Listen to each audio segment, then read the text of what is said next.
Right. Caleb Burns. Madam Toastmaster, fellow Toastmasters, most welcome guest and future Lieutenant Governor. The great Texas political writer Molly Ivins, who passed away several years ago, said it best. Oh, yeah. We are born into this world naked and crying, and many of us leave it the same way. And between those 2 points, we rely on the kindness of others. Now, as time goes on, science tells us more and more that this is true, that as we give out, as we show to others, we will receive. And we are social creatures. We depend on the kindness of others to help us grow, to help us achieve the most that we can. My presentation today, I'm going to explore this a little bit with 2 science studies, brief science studies, and 2 other studies, both sort of related to business. One my father told me himself, that show how these conditions apply to us all. Let's consider life, okay? Life has a start.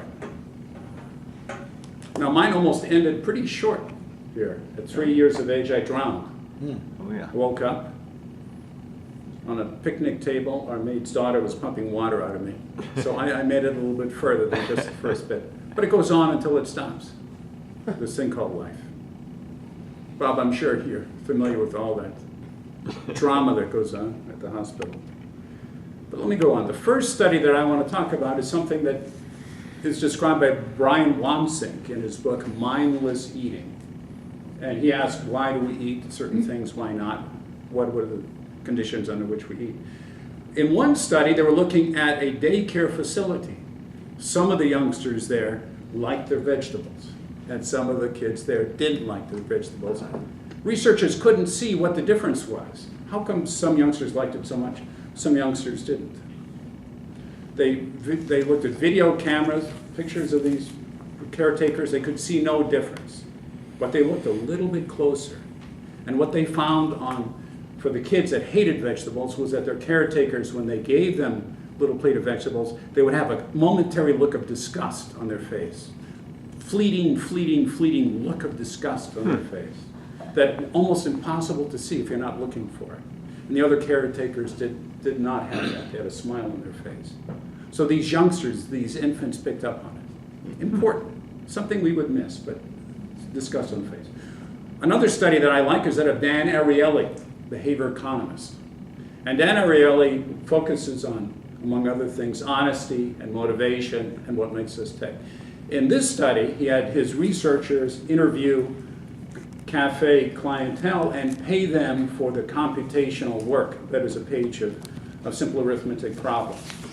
The more that they did, the more money they got. So 2 minutes into the study, each of the experimenters running the study would get a phone call. Take it out, walk away, answer, and come back. And in half of the study, what happened was the experimenter did not explain what the phone call was. And in the other half of the study, the experimenter said, that was from my wife. I had to stop and get something on the way home. And that simple explanation really affected motivation.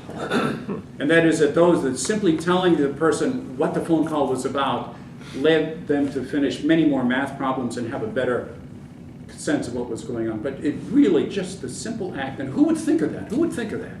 When in doubt, be nice. In terms of business, I think Jim would probably agree with us. If we want to reduce lawsuits for medical personnel, we have to be nice. In Malcolm Gladwell's book, Blink, for instance, he discussed what makes some physicians more likely to be sued and some not.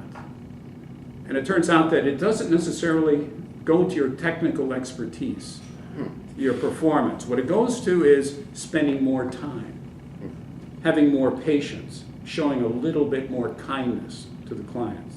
And those physicians that did that were much less likely to be sued. So good medical practice goes along with kindness, goes along with fewer lawsuits.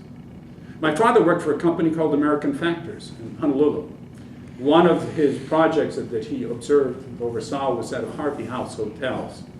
And he got a letter one day at his office, and it said, "Dear sir, I am really angry at you because when the Harvey House Hotel mule team was coming up from the bottom of the canyon, they wouldn't pick up my son. His son had been in a Boy Scout troop that was going down the trail, had fallen off the trail, had broken his leg.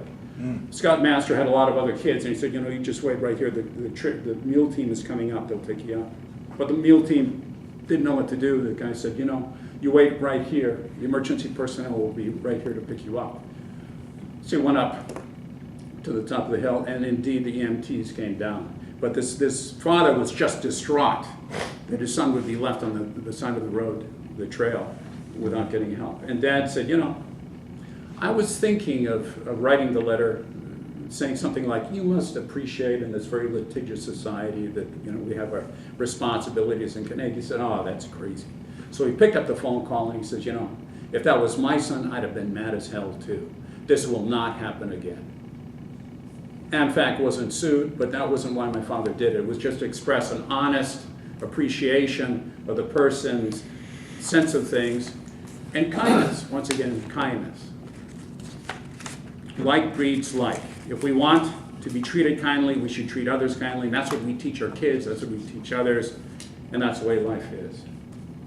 As Molly Ivins said, we are born into this world hungry and crying, and many of us leave it the same way.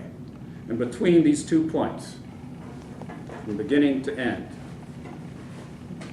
we rely on the kindness of others. So remember, like breeds like, and life is short. Thank you.